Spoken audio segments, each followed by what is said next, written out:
ভাই আপনি যদি পাওয়ার ব্যাংক ব্যবহার করেন আর প্রায় প্লেনে যাতায়াত করেন তবে সাবধান, ইন্ডিয়াতে একটা নতুন নিয়ম এসেছে যা না মানলে আপনাকে বড়সড় পেনাল্টি দিতে হতে পারে। বিষয়টা আসলে সিরিয়াস, তাই ভিডিওটি মনোযোগ দিয়ে দেখুন আর চ্যানেলটি সাবস্ক্রাইব করে রাখুন। সম্প্রতি বিভিন্ন ফ্লাইটে পাওয়ার ব্যাংকের কারণে আগুন লাগার ঘটনা বেড়েছে।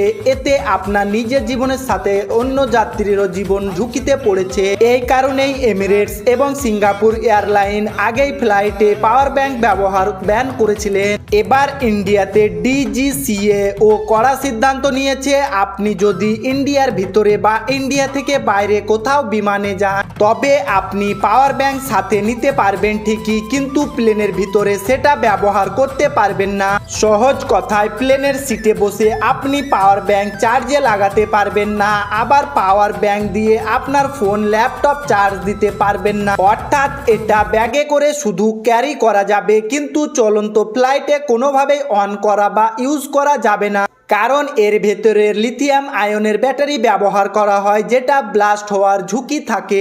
আমার মতে সেফটি ফার্স্ট, তাই নিয়মটা ভালোই হয়েছে, কিন্তু যারা লং জার্নি করেন তাদের হয়তো একটু সমস্যা হবে। আপনার কি মনে হয় এই নিয়মটা কি ঠিক হলো? কমেন্ট করে জানান।